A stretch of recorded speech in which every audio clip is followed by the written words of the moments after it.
जे खळांची व्यंकटी सांडो, तया सत्कर्मी रती वाढो, भूता परस्परे पडो मैत्र जीवांचे.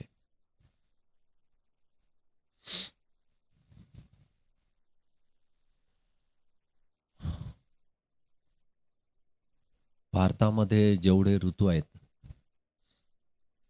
त्या ऋतूमध्ये पावसाळा आहे. पावसामध्ये जेव्हा वर्षा होते त्यावेळेला संपूर्ण सृष्टी हिरवीगार.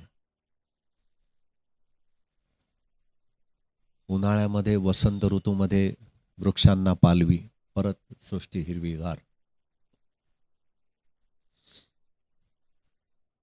पण असा एक अनाहूत ऋतू आहे की ज्या ऋतूमध्ये वर्षा होत नाही, अवर्षण होतं. आणि अवर्षण झाल्यानंतर तूनही जेव्हा पाणी पडत नाही, तेव्हा जो काय पाण्याचा साठा असेल पृथ्वीवरचा, तो कमी होऊन जातो. त्याला कदाचित दुष्काळ ह्या नावाने आपण संबोधतो. दुर्भिक्ष होईल असंही वाटतं, कारण अन्न पिकणार नाही.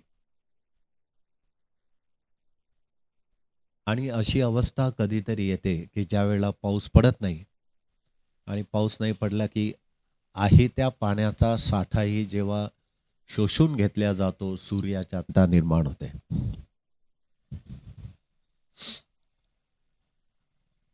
ज्ञानेश्वराची उभी आहे, जे खळांची व्यंकटी सांडो.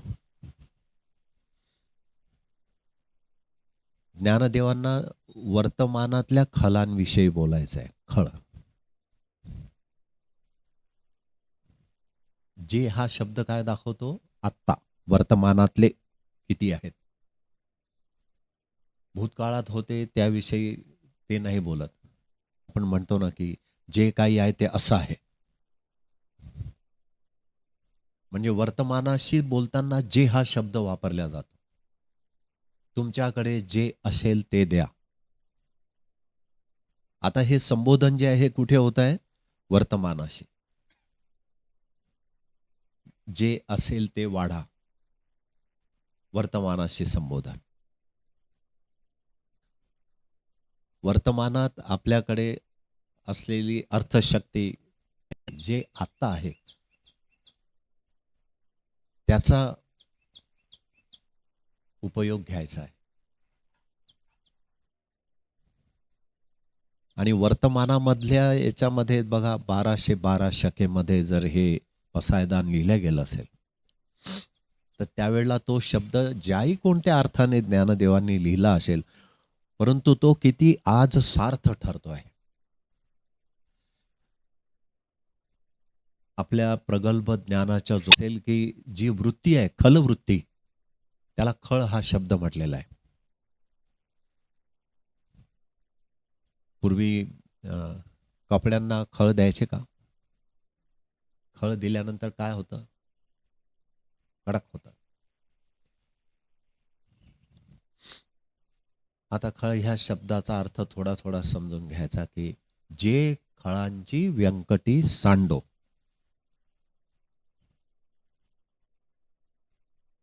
शब्द जर समजून घ्यायचे असतील ना, तर कधी कधी असं वाटतं की आळंदी, आपेगाव येथे जाऊन 3-4 महिने राहिलं पाहिजे. म्हणजे कदाचित तिथले जे लोक आहेत त्यांच्या बोली भाषेमध्ये हे शब्द येत असतील आणि त्यांच्या बोली भाषेतल्या शब्दांचा अर्थ समजायला 3-4 महिने पुरे होऊ शकतात. एखादा सुज्ञ सुजाण असेल तर तो 3-4 महिन्यामध्ये समजून घेईल. पण आपेगाव, आळंदी किंवा पैठण, त्र्यंबकेश्वर इथे त्यांचं वास्तव्य जास्त असेल की नाही असेल, पण आपेगावमध्ये कमी होतं, आळंदीत जास्त होतं, सिद्धबेटामध्ये ते जास्त दिवस राहिले होते. अशा ठिकाणी आत्ता ती भाषा बोलणारे जरी नसले तरी त्या भाषेचा तो जो टोन आहे, ती जी लय आहे ती सापडू शकते. आणि ते शब्द समजायसाठी ज्ञानेश्वराला समजून घेण्याकरता ती जाता आलं. त्या शब्दांच्या जवळपास जरी जाता आलं तरी बरेचसे अर्थ आपल्या पदरात पडतील. जे खळांची व्यंकटी सांडो. शके 1212 मध्ये खळ होते, त्याचा अनुभव त्यांनी घेतला होता. आणि बऱ्याचशा अंशी ते खळ यशस्वी झाले होते ज्ञानेश्वरावर हावी होण्याकरता. एवढा ज्ञानी पुरुष इतकं प्रेमाने ही शब्द ब्रह्माने परमात्मा समजून सांगण्याची ताकद असणारे ज्ञानेश्वर विव्हळ झाले शब्द अस्त्रांनी. शब्द ब्रह्मा समजून सांगितला, परब्रह्म शब्द ब्रह्मातून समजून सांगितला. एवढी शब्दावर कमांड होती, पण विव्हळ कशामुळे झाले? शब्द अस्त्रांनी. आणि शब्दाच्या अस्त्रांनी विव्हळ झाले आणि ते विव्हळ होऊन त्यांनी स्वतःला बंद करून घेतलं. आरोप प्रत्यारोप नेहमीचेच असतात, नो प्रॉब्लेम. परंतु ज्ञानदेवांना असं काय झालं? तो वेळ प्रसंग आल्यानंतर त्याच्याविषयी आजचा तो विषय नसला तरीही शब्द ब्रह्म सांगणारा महापुरुष शस्त्रांनीच घायल झाला.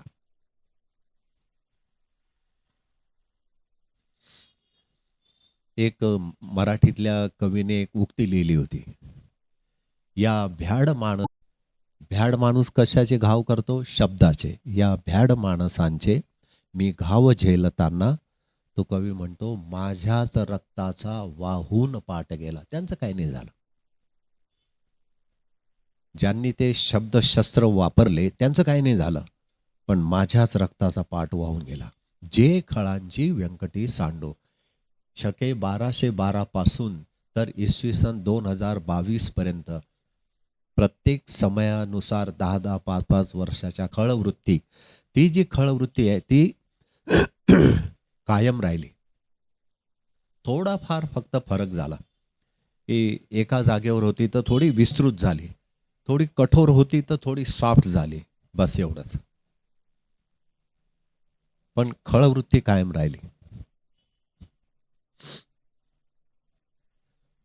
तर असा जो निसर्गाचा अनुभव आपण घेतो की कधी खूप पाऊस तर कधी अवर्षण, आणि अवर्षण सरोवर, त्या सरोवराच्या अवतीभोवती असणारे झाडं, त्या सरोवरामध्ये असणारे मासे, त्या पाण्यामध्ये कासव, इतर प्राणी, आपलं जीवन मस्त जगत होते. आणि प्रत्येक वर्षी व्यवस्थित पाऊस व्हायचा, पण एक वर्ष असं आलं पाऊस नाही पडला. त्या भागामध्ये पाऊसच पडला नाही. त्यामुळे तिथलं जे पाणी होतं ना ते कमी होत होत होत होत बिलकुल थोडंसं तळाला जाईल अशी पाळी आली. पाण्यामध्ये मासे असतात, कासव असतात, पानसरपई असतात. जसं जसं पाणी कमी होत होतं तसं तसं जे मोठे प्राणी होते ज्यांना जास्त पाणी लागतं ते एक एक जण मरत मरत शेवटी पाण्यामध्ये, कमी पाण्यात जगणारे जे होते ते छोटे मोठे मासे तेवढेच राहिले. आणि पाण्यामध्ये खेकडाही असतो.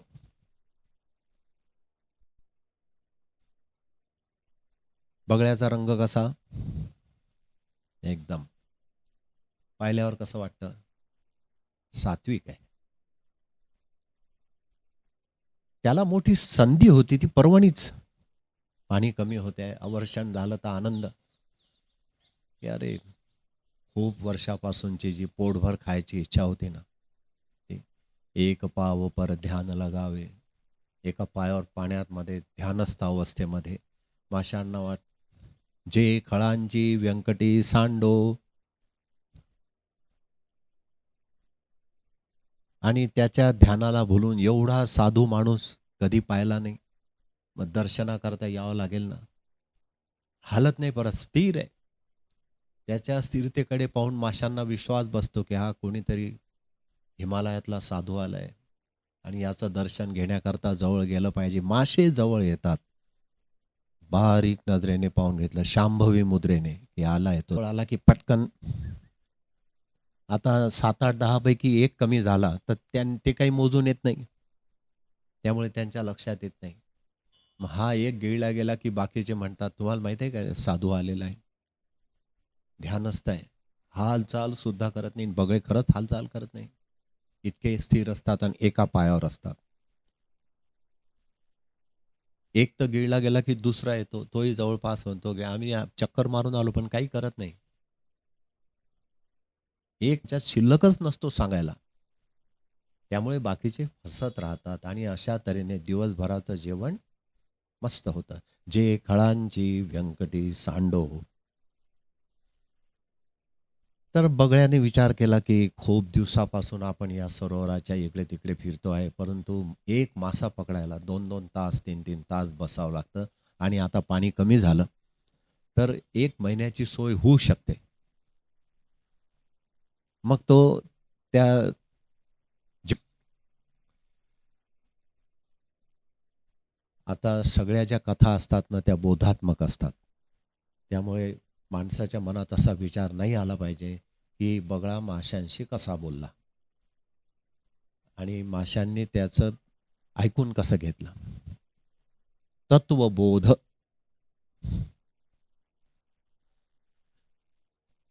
काही ग्रंथ रेफर करताना असं लक्षात आलं, की हे जे पसायदान आहे ना, ह्याचं एक नाव एकाने दिलंय. अभ्यासू व्यक्ती आहे, जरा बरं वाटलं म्हणून तुम्हाला सांगतो. त्याने नाव दिलंय सहज बोध. पसायदानाला काय नाव दिलंय? सहज बोध. सहज होणार. आडवा तिडवा नाही, काही नाही. बस बोलणं चालू आहे आणि बोध सहज होतोय. तर बगळ्याने त्या माशांना सांगितलं की माशांनो, वर्षण झालंय, पाऊस कमी पडलाय आणि खूप थोडे दिवस आहे तुमच्या जीवनाचे शिल्लक राहिलेले, जोपर्यंत हे पाणी आहे. हे पाणी एक दिवस म्हणजे 8-15 दिवसात, 20 दिवसात आटून जाईल. तडफडून मरायपेक्षा माझ्याकडे तुमच्यासाठी एक युक्ती आहे. जिवंत राहण्याचा मोह कोणाला नाहीये. आपण जिवंत राहिलो पाहिजे असा मोह कोणाला नाही. कितीही वैराग्य निर्माण होऊ द्या, पण जिवंत राहिलो पाहिजे असं तर वाटतच ना. ती पहिली इच्छा असते माणसाची, जीविताकांक्षा. सगळे मासे आले, जे नाही आले होते त्यांनाही बोलून आणलं की अरे चला, मरायपेक्षा काहीतरी उपाय सांगतायत. आणि ती गोष्ट त्यांना माहीत होती की जी पाण्याची पातळी होती ती सूर्याच्या उष्णतेने इतक्या झपाट्यात कमी झाली होती की खूप थोड्या दिवसात यातलं पाणी चाललं जाईल. बगळ्यानं सांगितलं की हे बघा, या भागामध्ये खूप फिरलो आहे मी आणि मला एक तळं माहीत आहे की ज्या तळ्यातलं पाणी कधीच आटणार नाही आणि त्या भागामध्ये पाऊस झालेला आहे. तर तुमची जर इच्छा असली तर मी तुमच्यापैकी एकाला चोचेत धरून त्या तळ्यात नेऊन सोडू शकतो. पण तुम्ही विचार करा हां. म्हणजे तडफडून मरायपेक्षा तुम्हाला जर जिवंत राहायचं असेल तर एक उत्तम तळ आहे जिथलं पाणी नाही या वेळेला आटणार आणि मग तुम्हाला पूर्णतः तुमचं जीवन जगता येईल जेवढं काय शिल्लक असेल. काय केलं असेल माशांनी? पहिल्यांदा तर माशांनी विचार केला की आपल्या जीवन जगायबद्दल बगळ्याला कधीपासून चिंता झाली. कारण थोडं अनुभवाने तर माशांच्या लक्षात आलं होतं की ध्यान लावून आपली जमात नष्ट करायचा प्रयत्न करणारे बगळे आपल्या जीवनाबद्दल बोलायला लागले. जे खळांची व्यंकटी सांडो.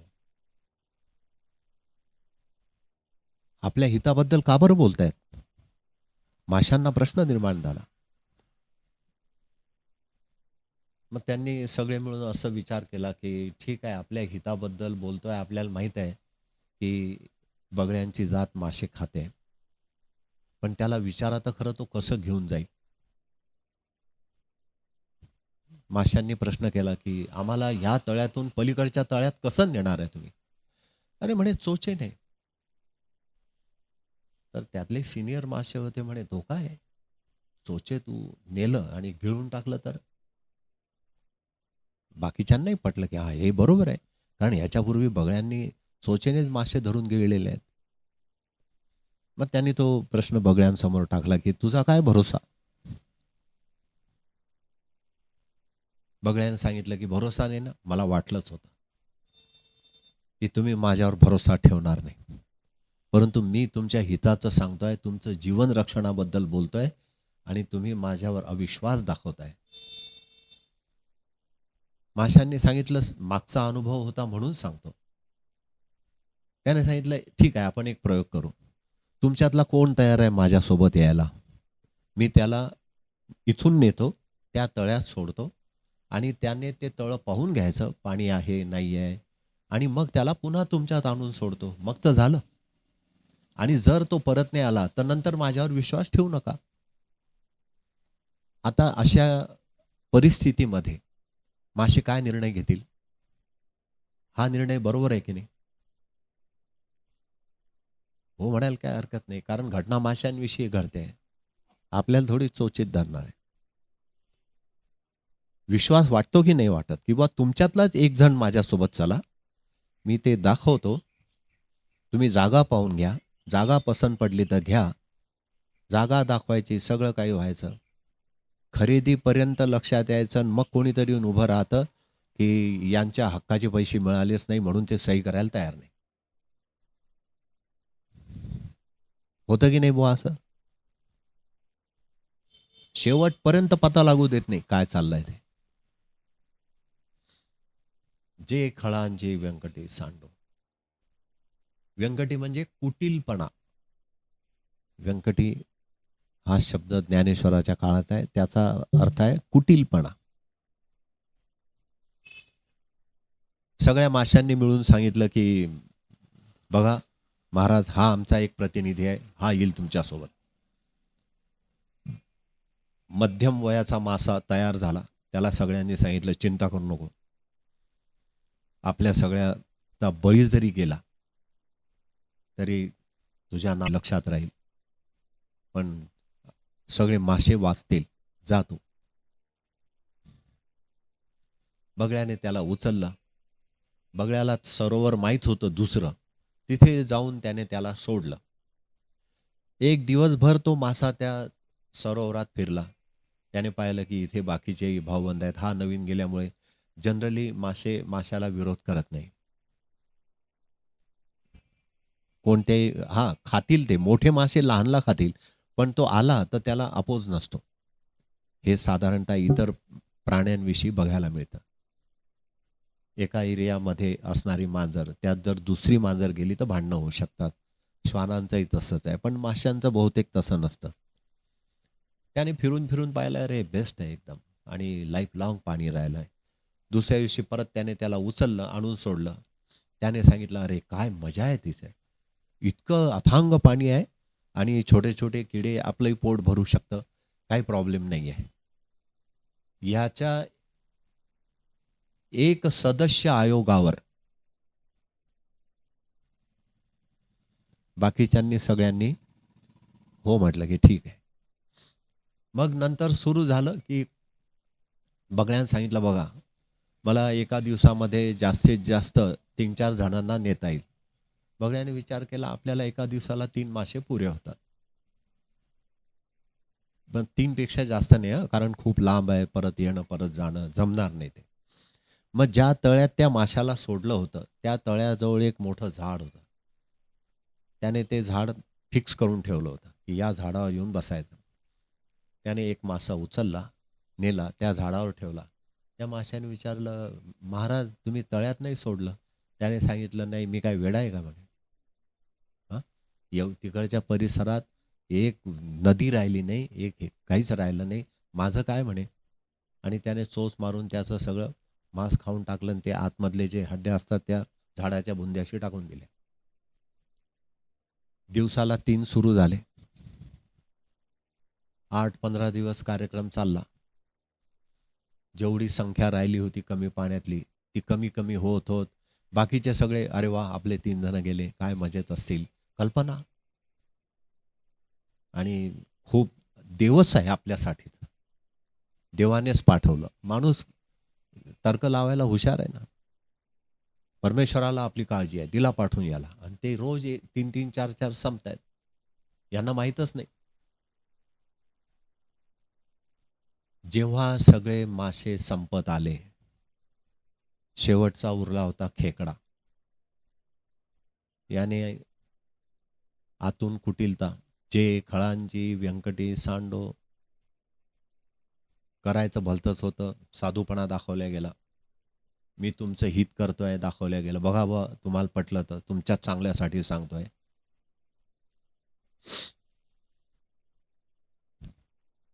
बघण्याला वाटलं की एवढे लोक येड्यात काढले, हा एक काय. त्याने सांगितलं, तूच राहिला गड्या, तुलाही सोडून येऊ का तिकडे. खेकड्याने सांगितलं, महाराज मला कसं नेणार तुम्ही. म्हणे चोचेमध्ये जमणार नाही ना, कारण त्याचा आकार माशांसारखा थोडी आहे. तो म्हणे मग. म्हणे नाही बुवा, ते चोचेमध्ये नाही जमणार आणि तुम्ही उचलूही शकत नाही. बगड्यानं सांगितलं, मग तू सांग ना कसं न्यायचं. म्हणे मी तर मानेवर बसून येऊ शकेल, कारण माझी जागा जी आहे ना, ही अशी ओबडधोबड बॉडी असल्यामुळे चोचेमध्ये बसणार नाही. तर तुम्ही जर मला मानेवर बसून नेत असले तर काही हरकत नाही. बगड्याला वाटलं की आपण एवढ्या सगळे मासे संपवले, ह्या एकाला संपवून हा एक विजय पताक्याचा जो कार्यक्रम आहे शेवटचा, हा साजरा करता येईल आणि आपल्या बगळ्यांच्या जातीमध्ये एक मान मिळवता येईल की देखो, मासेच काय पण खेकडे सुद्धा सोडले नाही. खेकड्याला पहिले काही वाटलं नव्हतं. खेकड्याला पहिले वाटलं मासा जाऊन परत आला आणि त्याने जे वर्णन केलं तर हा बगळा निश्चितच काहीतरी चांगलं काम करतोय.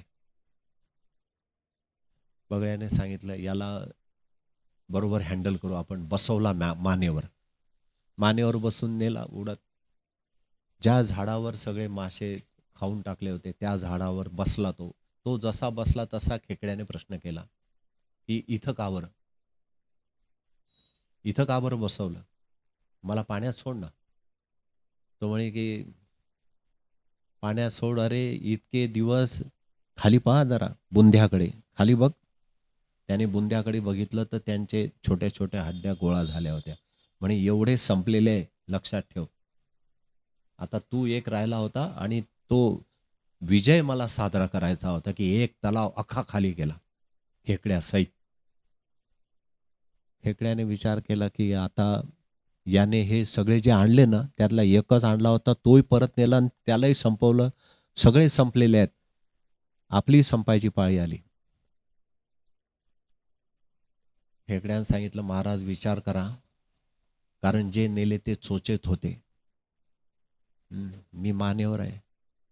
त्याने सांगितलं, नाही रे असं कुठे झालंय का. तो मान झटकायला लागायच्या आतच त्याने आपले दोन्ही त्याच्या मानेत टाकून दिले. ओरडायला लागला. मग म्हणायला लागला, अरे जाऊ दे, माफ करून दे, मला असं वाटलं की बा मी गंमत केली रे, मला काय तुला खरंच थोडी खायचं होतं, गंमत केली. तो म्हणायचं, मग आता ती गंमत मी पूर्ण करतोय. आणि मानेला तोडून टाकलं अक्षरशः.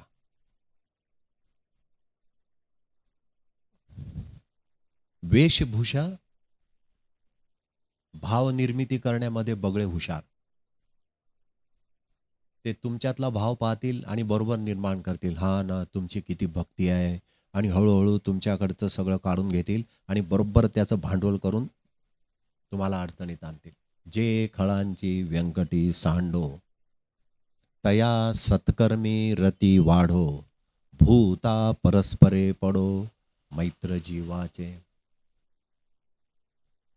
आता ही जी वृत्ती आहे, रंग सात्विक, भाव सात्विक, पण आतमध्ये कुटीलपणा, व्यंकटी, हे कशी लक्षात येईल. बाहेरचं दिसतंय ना, आतलं कसं दिसेल. आणि शतकानुशतक, वर्षानुवर्ष आतलं दिसत नाही, हा प्रॉब्लेम आहे. दिसतं बाहेरचं, आणि बाहेरचं जे दिसतं ते भूलभुलैयासारखं असतं. सेवा भाव दाखवताना किंवा दर्शनाचा भाव दाखवताना आतमध्ये जर कुटीलपणा असेल तर त्याचे परिणाम, भले काही दिवस ते यशस्वी होतील, सगळे मासे संपवायला यशस्वी होतील, पण कोणीतरी एक खेकडा उघडं पाडेल, तो नाही संपणार. तो असा काही मानेवर बसेल आणि बाहेर टाकून देईल की ते जीवनच संपवून टाकेल. पण ह्या गोष्टी अगोदर अनेक माशांचा बळी जातो. आणि आपल्यावर भरोसा दाखवण्याकरता बगळा काय करतो, एक माशाला नेऊन आणून सुखरूप सोडतो आणि तो सिद्ध करून देतो, देखो मी सात्विक आहे. मग तो एक सोडला की त्या बाकीचे त्याच्यावर भरोसा ठेवतात की अरे हा एक तर बरोबर आहे, मग काय हरकत नाही. सुजाता नावाच्या स्त्रीला, जिने सगळ्यात पहिल्यांदा खीर दिली गौतम बुद्धाला, तिला त्याने वृत्तीचे 7 प्रकार सांगितले होते. त्याच्यामध्ये वधिक वृत्ती, चोर वृत्ती, मातृवृत्ती, सखा वृत्ती, बहीण वृत्ती, दास्य वृत्ती असे 7 प्रकार सांगितले होते. तर ही जी कोणती वृत्ती आहे, ह्या वृत्तीमधून खल वृत्ती, जे खळांची व्यंकटी सांडो, ही दिसत नाही. आणि ही दिसत नाही म्हणून प्रत्येक साधकाने सावध राहायला पाहिजे. आणि मग त्याच्यासाठी करायला काय पाहिजे, तर जे खळांची व्यंकटी सांडो तया सत्कर्मी रती वाढो.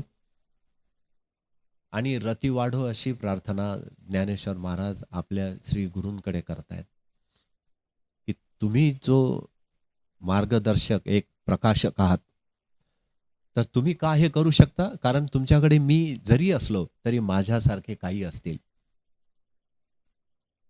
त्यांच्या माध्यमातून त्यांची सत्कर्माकडे रती वाढली पाहिजे, सत्संगाकडे रती वाढली पाहिजे, असा प्रयत्न व्हावा, अशी शक्ती मला द्यावी, असा संघ निर्माण करावा की जे सत्कर्माकडे रती वाढवण्याच्या विचाराचे आहेत. पांडुरंग शास्त्रींनी स्वाध्याय अभियान चालवलं होतं. त्यामध्ये त्यांचा एकच उद्देश होता की सध्याचं जे युग आहे ते परिवर्तन करायच्या भानगडीत पडू नका, पण एक विचाराचे लोक एक संघ करायचा प्रयत्न करा. एक विचाराने जगणारे लोक ते सगळे एकत्र पाहिजे.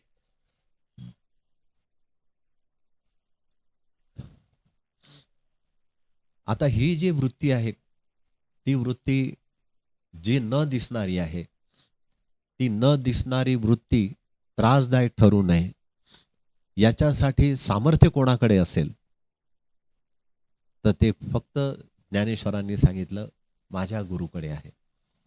ते सामर्थ्य त्यांच्यात आहे आणि त्या दृष्टीने खरंच बऱ्याच अंशी यशस्वी झालेले आहे. संप्रदाय तयार झाला, काही का असे ना, कीर्तनात 3 तास 2 तास, पारायणात 4 तास लोक एकत्र बसतात. तेवढ्या वेळामध्ये कुटीलपणा तर वाचतो, काही नाही करत, तर तितक्या वेळ तर समाज रक्षित झाला.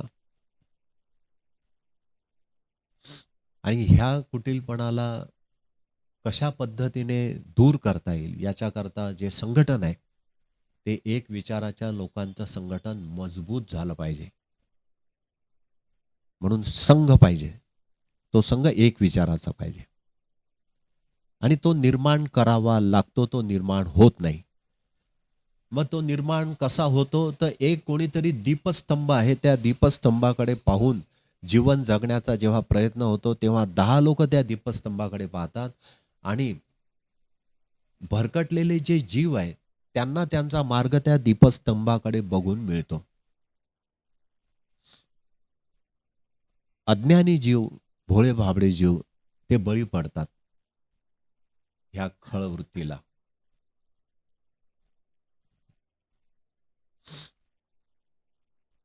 तर ही जी खळवृत्ती आहे ही जर नष्ट करायची असेल तर संत संगती, सगळ्यात पहिल्यांदा त्यांच्यामध्ये गोडी निर्माण करावी लागेल.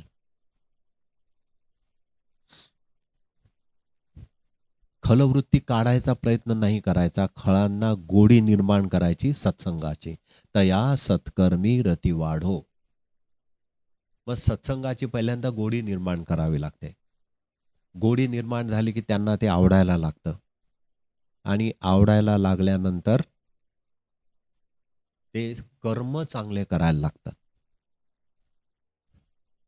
म्हणजे वाणीतून होणारे कर्म, आपल्या सार्वजनिक क्षेत्रातले कर्म ते चांगले करायला लागतात. जे खळांची व्यंकटी सांडो, तया सत्कर्मी रती वाढो. सत्कर्मासाठी काय करावं लागेल? सतसंग. आणि तो सतसंग कुठून मिळेल? मग सतसंग म्हणजे संगतीवरचा परिणाम, की मी बोलतो कोणाशी, मी जास्त वेळ राहतो कोणासोबत, आणि का बरं असं घडतंय माझ्या जीवनामध्ये, ते कारण शोधत गेले, तर येऊन तुमच्या अवतीभोवतीचे लोक त्याला कारणीभूत असतात. जसा विचार आपण करतो, जसे आपल्या आवडीचे विचार असतात, तशाच पद्धतीचा एक ग्रुप तयार होतो त्याच विचारांचा. आणि बरोबर त्या विचाराच्या आवडीचे लोक तुमच्या भोवती येऊन थांबतील. आतमध्ये कुटिलपणा असेल आणि बाहेर जर लोक उपकाराचे काम असतील, तर बरोबर त्या विचाराला आवडणारी लोक अवतीभोवती गोळा होते. ज्ञानेश्वर महाराज सांगतात की अशी वृत्ती ओळखायला अवघड नाहीये. तुम्ही फक्त एक त्यातला बघा, की त्याच्या अवतीभोवती कोण आहे. त्या एकाला बघितलं की बाकीचे तशाच टाईपचे कमी जास्त आहेत. म्हणून संतांनी सगळा मार्गच बदलून टाकला. त्यांनी सांगितलं की तुम्ही राहता तिथून सुरुवात करा, की राहता कुठे. गल्ली आहे, नगर आहे, सोसायटी आहे, आजूबाजूला कसं आहे. तर त्यांना बदलायचा प्रयत्न नाही सांगितलाय. खल वृत्ती आहे त्यापासून सावध होण्याचा प्रयत्न सांगितलाय. कारण ती वृत्ती तर राहीलच कमी जास्त सगळीकडे. तुम्ही आतलं कसं काय बघणार बाहेरून, की ही वृत्ती अशी आहे, ह्या कर्मामागे हा भाव आहे, कसं काय बघता येईल? खूप जुनं उदाहरण एका कीर्तनामध्ये मी ऐकलं होतं, की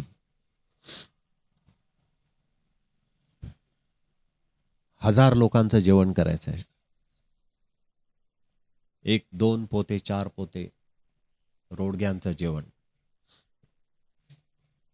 पण आतली वृत्ती अशी आहे की जरा खर्च कमी झाला पाहिजे बरं का.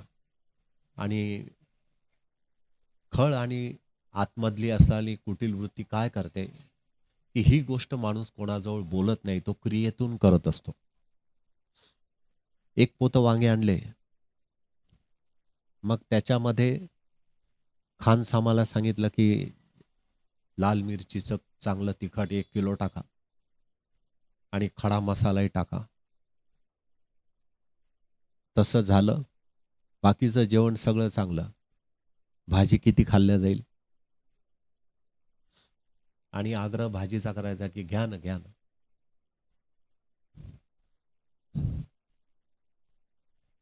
एखाद्या कार्यक्रमामध्ये आपण काही प्रसाद बनवतो, बुंदी बनवतो, मग थोडी साखर जास्त टाका म्हणजे कमी खपेल. हे तर अजूनही कुठे ना कुठे होत असेल. मी त्याविषयी खूप वर्षापूर्वी मी कीर्तनात ऐकलं होतं, की त्यांनी सांगितलं होतं की अशा टाईपचे लोक असतात. 30-40 वर्षापूर्वी ऐकलेलं होतं. आता तसं नसेल कोणी, परंतु त्यावेळेला ते उदाहरण ऐकले होते, की थोडी साखर जास्त टाकली ना, 1 पोतभर बुंदी अख्खं गाव खातं. आणि कार्यक्रम झाल्यावर 10-15 दिवसाने, अहो अशी महाराजांची कृपा, इतके लोक जेवले पण शिल्लकच आहे. आता काय कराल? तुमच्याकडे काय आहे आता बोलायला? की तुमच्यावर नाही झाली कृपा, आमच्यावर. मग हा कुटीलपणा कुठून आणाल तो?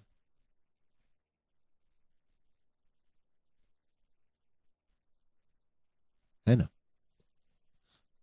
आजची चौपाई आपण कोणती पाहिली? निघता निघता तुलसीदासाची आठवण झाली. अरे म्हटलं त्याने असं सांगितलेलं होतं.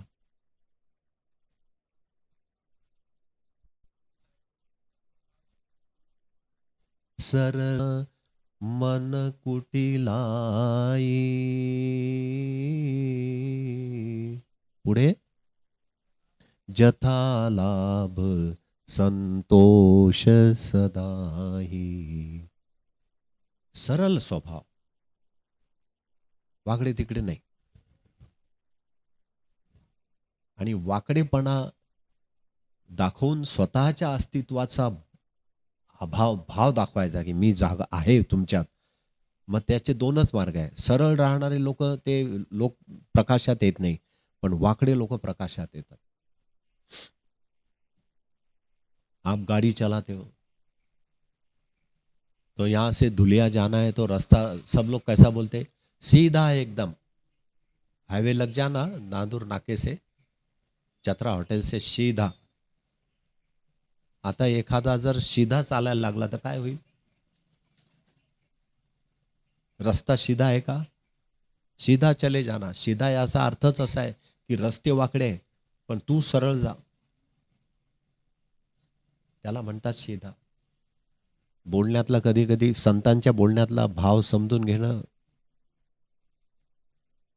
सरल स्वभावन मन कुटिलाई.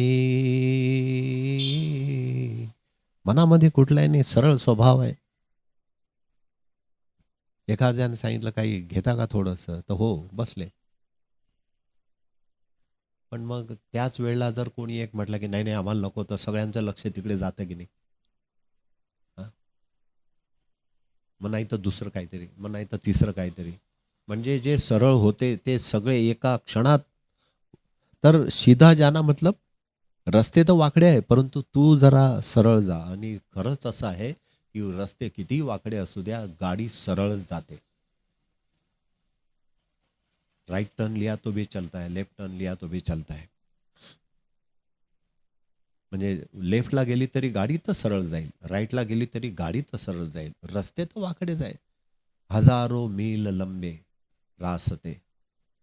जीवनाचे रस्ते हजारो मैल लांब आहेत, पण ते काही सरळ नाही आहे, वाकडे आहेत. कधी उतार लागून जाईल तर कधी चढ लागून जाईल. काहीच सांगता येत नाही काय असेल.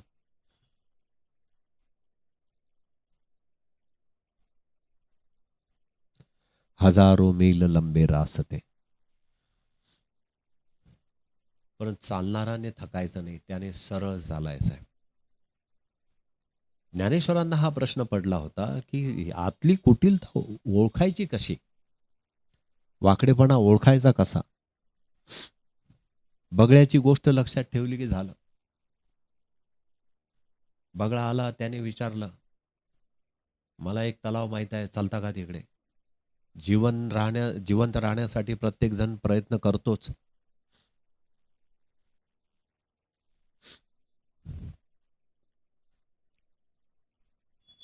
शकुनीचं महाभारतातलं जे पात्र आहे, त्या पात्राचा जरी थोडासा अभ्यास केला तर लक्षात येईल. धर्मक्षेत्र नावाची एक सिरीज आहे, त्याच्यामध्ये शकुनीचं पात्र येतं. त्याचा तेवढा शॉर्ट बघा. त्याने सांगितलं की मी मदत जरूर कौरवांना करत होतो, पण मला कौरव संपवायचे होते. मदत कोणाला करत होता? कौरवांना. पण काय करायचं होतं? यांना संपवायचं होतं.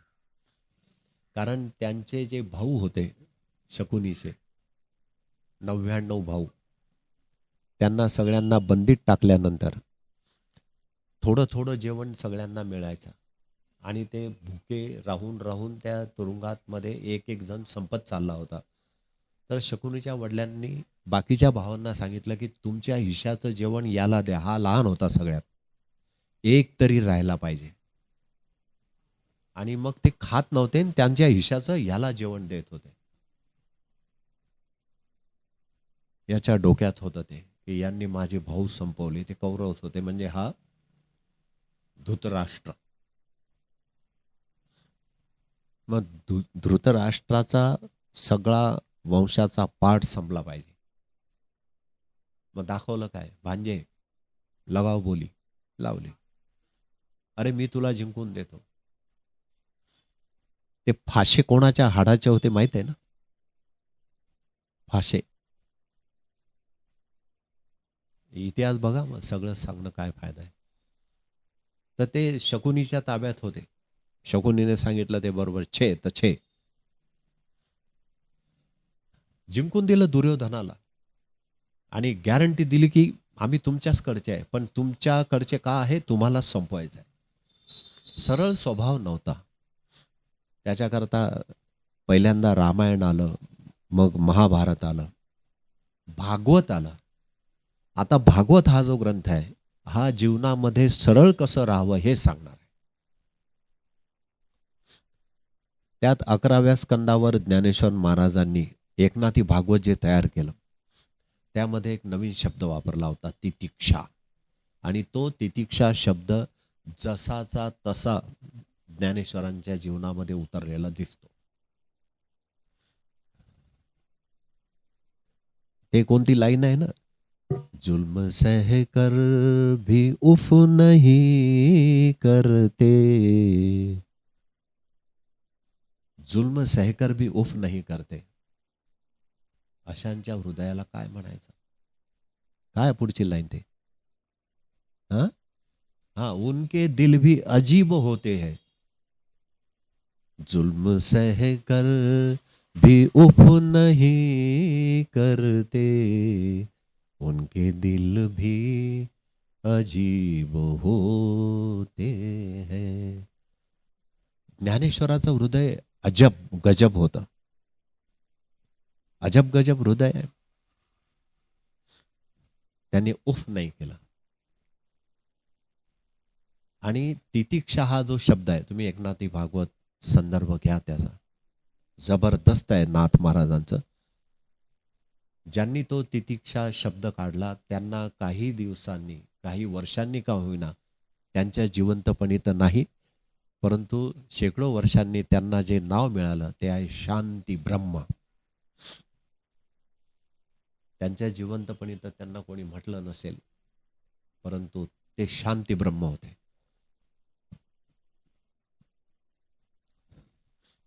म्हणून अशी जी वृत्ती आहे ती वृत्ती नाश, देह संपवले, राक्षसांचे देह संपले, वृत्ती नाही संपली.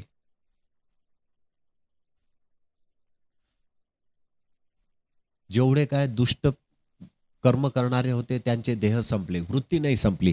आणि त्या वृत्तीचा, कुटील वृत्तीचा आजही देशाला, समाजाला, कुटुंबाला, सगळ्यांना त्रास आहे. समजताच येत नाही काही. मग त्याच्याकरता काय आहे, तर मग आपण जिथे राहतो उत्तम ठिकाणी निवास, मग तो निवास निवडायचा कसा?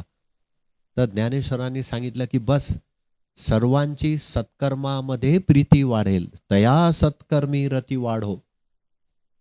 रती हा शब्द वापरलेला आहे, रमण होणे. त्यांची रती वाढो असा प्रयत्न करत राहा. आणि त्याच्यासाठी स्वतः सत्कर्मामध्ये रती वाढो हा पहिला प्रयत्न करावा लागेल. मग त्यावेळेला जे वृत्तीवाले, कुटील वृत्तीवाले असतील त्यांना धाक उभा राहील. आमचे कर्म कसे पाहिजे? आमचे सत्कर्मामध्ये रती पाहिजे, तया सत्कर्मी रती वाढो. मग ती रती वाढवण्याकरता काय करायला लागेल? तर मैत्री भाव. भारत देशाच्या संविधानामध्ये समता, न्यायता, बुद्धिता, बंधुता हे शब्द आलेले आहे.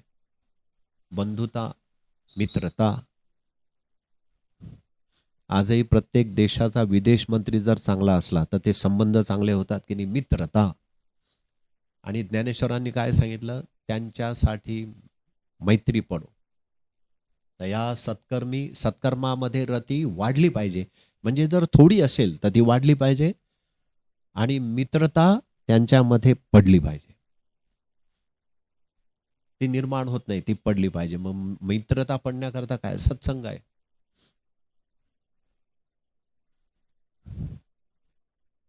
एकनाथ महाराजांना शेवटी सांगावं लागलं, देवाच्या समोर पांडुरंगाकडे गेले असतील ना, तेव्हा त्यांना सांगावं लागलं की तुम्हाला जर असं वाटलं की मला काही पाहिजे आहे तर मी तुमच्या म्हणायची वाट नाही बघणार, त्याच्या अगोदर माझं म्हणणं काय ते ऐक.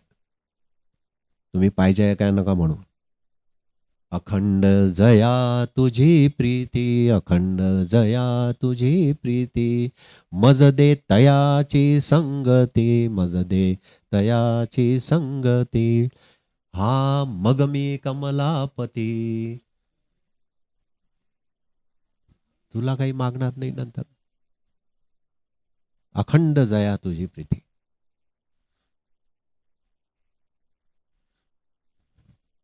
कधी फ्रेंडशिप डे म्हणून फायदा नाहीये, कारण तो दिसत नाही आता झालेला. फ्रेंडशिप डेचा फायदा दिसत नाही, तो फक्त हातातल्या त्या ब्रँड पुरता राहिलाय. असं नाहीये. आणि त्याला उच्च भाव दिला ज्ञानदेवांनी. भूता परस्परे पडो. भूत म्हणजे जे जिवंत आहेत ते. जे जे जगी जगते तया आपुले माझे म्हणा. मग ते केव्हा होईल? असं केल्यानंतर काय होईल मग? भूता परस्परे पडो मैत्र जीवाचे. म्हणून ह्या लोकांनी सुद्धा भगवंताकडे मागताना संतांचे चरण माझ्या डोळ्यासमोर राहो, संत संगती घडो, पंढरपूरमध्ये निवास हो. कारण सगळे संकीर्तन करणारे, पांडुरंगाला मानणारे एकत्र आहे, एका विचाराचे आहे, मग तिथेच निवास हो. काशीमध्ये सगळे विश्वेश्वर शिवाला मानणारे आहे, मग तिथेच माझा निवास हो. अयोध्येमध्ये सगळे रामाला आहे, आणि कृष्णाचं वृंदावन तर नाचो गाओ मौज मनाओ. तिथे तर बस राधे राधे कृष्ण कृष्ण याच्याशिवाय काही नाही आहे. तुकाराम महाराजाला इतक्या लांब जाणं तेव्हा शक्य नव्हतं, काही ट्रेन नव्हती, काही नव्हती. मग त्यांनी वेगळा मार्ग काढला. पंढरीचा वास चंद्रभागे स्नान.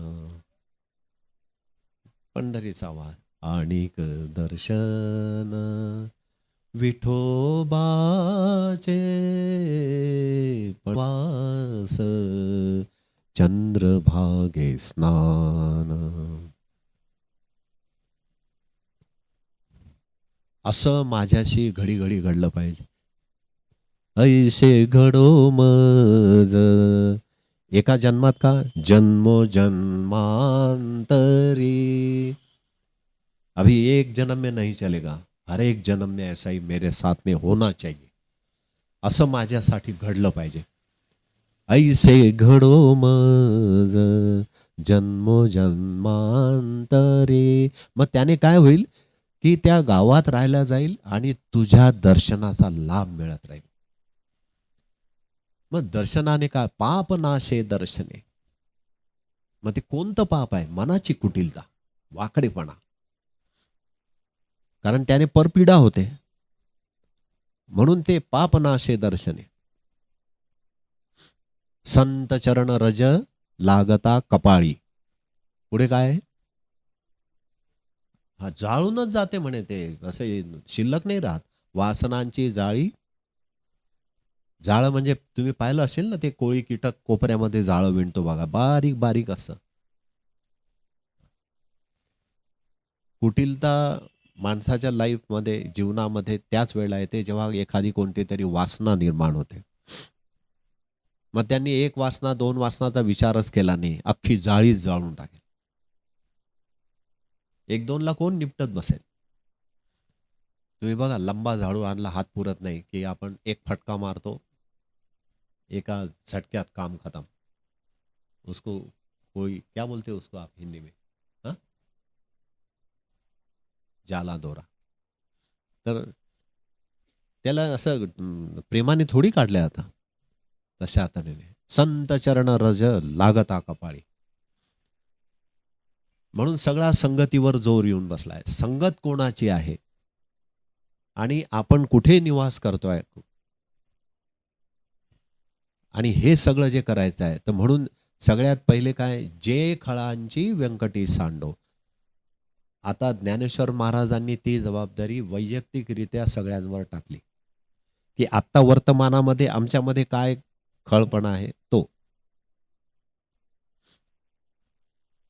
वाकडेपणा, कुटिलता ही धारण केलेली जी देहाची वास्तू आहे, ती खळ म्हटलेला आहे. आता खळ आणि खल शब्द आहे अजून एक. खल.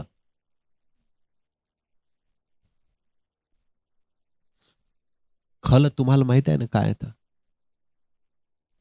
खल बत्ता म्हणजे काय होतं? कूटने खल. खल म्हणजे तुम्ही मसाला वगैरे ठेवताय. आता ग्राइंडर मशीन किंवा हे निघाल्यामुळे ते कमी झालं.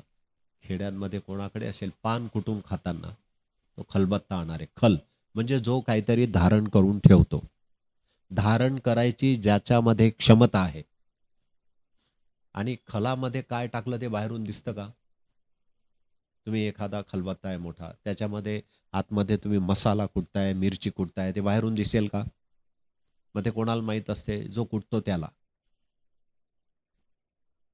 जे खळांची व्यंकटी सांडो, त्याला माहीत असतं याच्यात काय टाकलेलं आहे.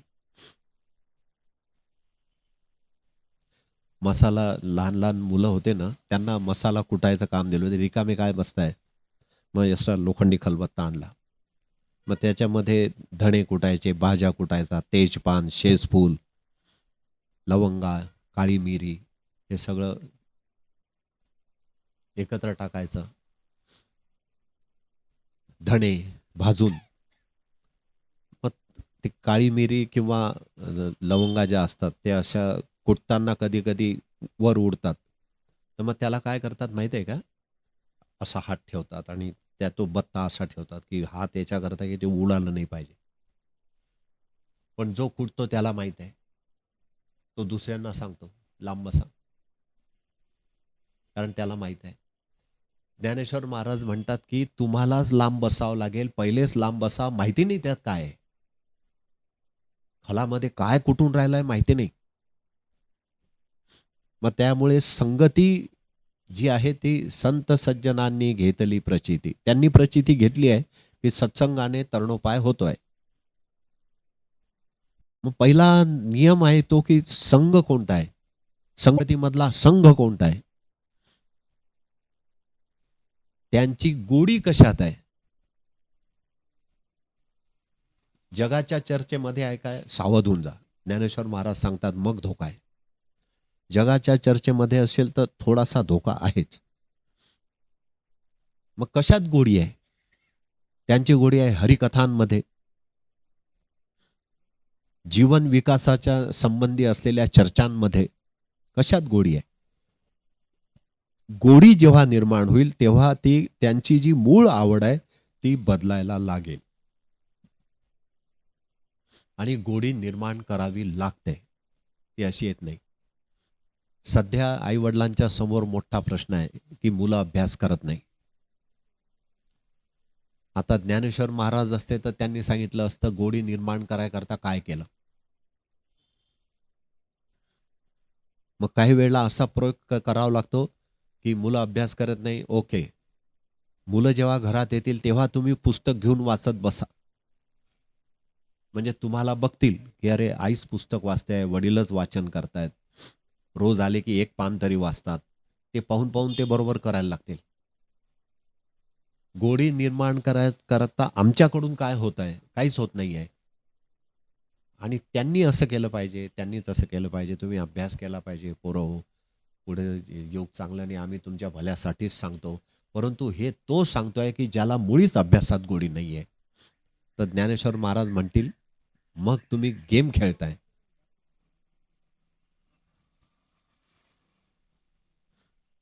ॲथलेटिक्सचे जे खेळ होतात त्याला खेळ म्हणतात, पण क्रिकेट जो होतो त्याला गेम म्हणतात. क्रिकेटला खेळ नाही म्हणत. म्हणून आंतरराष्ट्रीय स्तरावर ॲथलेटिक्सच्या ऑलिम्पिक याच्यामध्ये क्रिकेटचा समावेश अजूनही नाही आहे. बॅडमिंटनचा आहे, मलखांबाचा आहे, गोळाफेकचा आहे, भालाफेकचा आहे. कारण त्याच्यामध्ये ती सगळी वैयक्तिक क्षमता आहे, निर्माण करावी लागते आणि ती आहे म्हणून कदाचित त्याचा समावेश असेल. ज्ञानेश्वर महाराज सांगतात की ही जी प्रवृत्ती आहे ही बदलायची असेल तर सगळ्यात पहिले भाषण कोणाशी चाललंय, ज्याच्याशी भाषण चाललंय त्याची गोडी कशात आहे आणि त्याची ज्यात गोडी आहे त्याची ती आवडी आहे की नाही आहे आणि आवडीप्रमाणे त्याच्या सत्संगामध्ये किती लोक आहेत.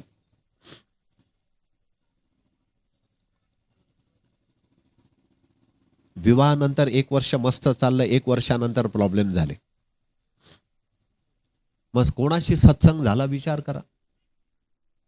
कारण प्रॉब्लेम झाला म्हणजे कुठेतरी तर सत्संग हा शब्द तिथे बरोबर नाही, परंतु वाईट संघ म्हटलं तर समोरच्याला राग येईल म्हणून विचारायचं की कोणाशी सत्संग करून आले, बदलले आहे एवढे तर कुठेतरी सत्संग झालेला आहे. त्यामुळे तर सगळे भरून आलं होतं आभाळ हो, पाऊसच येणार होता पण एका याच्यामध्ये हवा आली आणि सगळं गायब.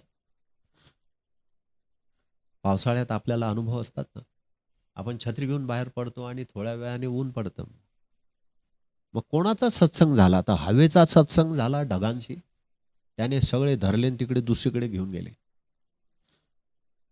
आणि मग माहीत पडलं की तिकडे उस्मानाबाद ह्या एरियात पाऊस झाला. छत्र्या घेऊन आम्ही फिरतोय. सत्संग हवेशी झाला.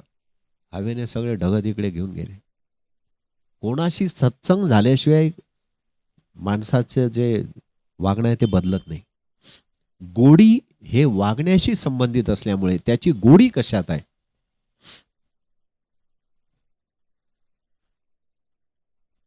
काही नीतिशास्त्रांमध्ये असं सांगितलेलं आहे की जे लोक तुमच्या संपर्कातले आहे त्यांना जेवायचं आमंत्रण द्यायचं. जेवताना ते पहिला पदार्थ कोणता खातात, जेवणामध्ये कोणते पदार्थ खातात त्यावरून त्यांची गोडी कशात आहे तसा अंदाज घ्यायचा. म्हणून भोजनावरून अन्नात भवती भूतानी, अन्न कसं खातोय तसे ते भूत असतील. पर्जन्यात अन्न संभवा.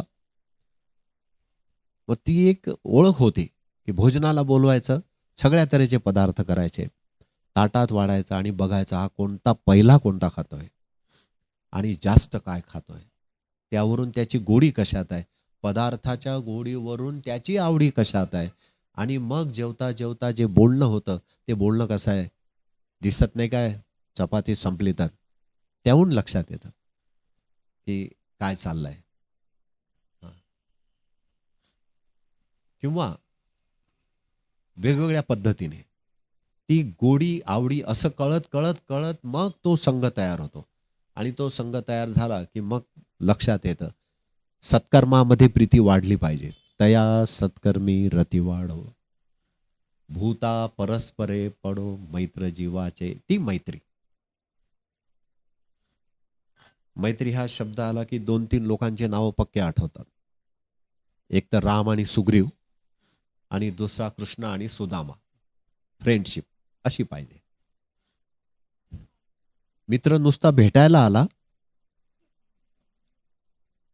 बायकोने सांगितलं होतं की एवढा मोठा श्रीमंत मित्र आहे तुझा कृष्ण, जा ना त्याच्याकडे काही मागून आण नाही, 18-20 दरिद्री. त्याने काहीच म्हटलं नाही, आणून बसवलं. अरे राहा जरा 1-2 दिवस. त्या 1-2 दिवस राहण्यामध्ये तिकडे सगळं काही. आता राजा काय न करे, राजा बोले दल आले, बांधून दिलं घर, सगळं सगळं बदलून टाकलं, काय काय नाही ते नेऊन टाकलं. त्याच्या मागायची वाट बघितली का, याला म्हणता फ्रेंडशिप. त्याची नुसती भेट झाली, त्याची अवस्था बघितली, अरे याच्या अंगावरचे कपडे कसे आहेत, पण त्याला बोलले का की असे काय कपडे घालतो, उंची कपडे दिले, काहीच बोलला नाही. जेवण दिलं, घर कसं आहे ते नाही त्या कपड्याहून लक्षात आलं की अरे हे हा जर असा राहतो तर घर कसं असेल. पाठवले असतील दूत की जाओ भाई देख के आओ.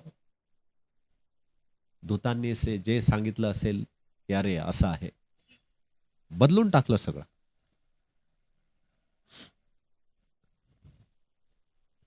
राम सुग्रीव बघा, पहिले तर संशयच होता की धनुष्यबाण घेऊन फिरतायत म्हणजे हे वालीचे कोणीतरी गुप्तचर दिसतायत बरं का. किष्किंधाच्या एरियात धनुष्यबाण घेऊन 2 पोरं फिरतायत. पहिल्यांदा सुग्रीवाच्या मनात काय आलं की वालीने पाठवले.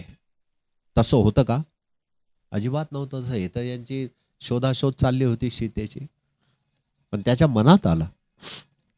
मग अशा वेळेला हनुमंतासारखा विश्वासू त्याला सांगितलं की बघा हे काय चाललंय, हे 2 जण आपल्या एरियात कावर फिरतायत, बहुतेक वालीने पाठवले असतील, गुप्तचर असतील. हनुमानजीने जाऊन जेव्हा तपास केला तेव्हा कळालं की अरे तुझं जे होतं ना ते तसं नाहीच आहे. हनुमंताच्या मनामध्ये जे स्वच्छता निर्माण झाली होती ती स्वच्छता जशीच्या तशी रामाचं दर्शन करून द्यायला सुग्रीवाच्या बाबतीत कामात आली. दोन लोकांचं सख्य आहे तर त्याच्यामध्ये भेद होणार नाही एवढी तरी कुटिलता नको. आणि ते होते कशामुळे तर चुकीचा अंदाज बांधला जातो. सुग्रीवाचा आणि वालीचा आपसामध्ये मतभेदाचा भाग होता. दोघं एकमेकाचे शत्रुत्वाच्या भावामध्ये जगत होते. आणि नेमके त्या पिरियडमध्ये आपल्या किष्किंधेच्या अरण्यामध्ये हे दोन धनुष्यबाणधारी फिरतायत असा तर्क म्हणून त्याच्या डोक्यात आलं की हे वालीने पाठवले. आणि असंच असं आपल्या जीवनातही घडतं की त्यांनी असं केलं होतं आणि त्या सलग पुढच्या आठवड्यात असं घडलं म्हणजे मग हे सगळं काही तुमचं ठरलेलं आहे. इथे सावध राहा. ज्ञानेश्वर महाराज सांगतात की ही वैयक्तिक जबाबदारी आहे. सार्वजनिक कामामध्ये असं होतं की आम्ही इथं खुर्ची ठेवली होती दुसऱ्याला उचललं मग ह्यानेच सांगितलं असेल उचलायला. असं काही नसतं. आला उचलून गेला त्याच्या मनातही नाही त्याला असं वाटलं कोणी बसणार नाही गेला उचलून. तर एवढ्या छोट्या छोट्या गोष्टीवर जर काम केलं तर तेव्हा ती गोडी निर्माण होते. आणि ती गोडी निर्माण झाली की मग काय होईल आवडीमध्ये ते बदलेल आणि आवडीमध्ये बदलल्यानंतर मग सत्कर्मामध्ये रती वाढेल. सत्कर्मामध्ये इतक्या लवकर रती नाही वाढत. जे खळांची व्यंकटी सांडो तया सत्कर्मी रती वाढो. जे खळांची वर्तमानामध्ये बोलतायत ज्ञानेश्वर आणि त्यांच्या मध्ये सत्कर्माविषयी रती वाढो. भूता परस्परे पडो मैत्र जीवाचे. ही जी दुसरी ओवी आहे ह्या दुसऱ्या ओवीमध्ये जे निरूपण केलं आहे ज्ञानदेवांनी त्या निरूपणामध्ये साधकाला जागं केलं आहे की साधकाने या बाबतीमध्ये जागं राहायला पाहिजे बस. आणि त्याने स्वतःला इतकं मजबूत केलं पाहिजे की तर्क कुतर्क वितर्क यांच्यापासून पहिले स्वतःला वाचवा. तेव्हा सत्कर्मामध्ये रती वाढेल आणि जीवनाचं कल्याण होईल. जीवन विकासाचा हा एक सोपा मार्ग ह्या सहज बोधामधून म्हणजे पसाय दानामधून काही जर देत असेल तर हे दे. ओंजळभर दान मागितलंय आपल्या गुरुकडे. ते ओंजळभर दान मागून त्यांनी सगळ्या जीवांवर उपकार केले आहेत. तर आता आजचं जे पसाय दान आहे आपण आता थोडासा बदल करू की पसाय दान म्हणताना अशी ओंजळ करून म्हणूया. आणि आजची चर्चा इथेच थांबू. उद्याच्या दिवशी थोडं लवकर येऊ. ह्या ओवीमध्ये खूप काही जरी बोलायसारखं असलं तरी हा जो इशारा आहे ज्ञानदेवांचा तो इशारा लक्षात ठेवून जर काम झालं बऱ्याच अंशी जीवनाचे महत्वाचे घटक आपल्यामध्येच राहतील आणि जे बेकार आहेत कामाचे नाही ते बाहेर जातील. सुरू करा पसायदान.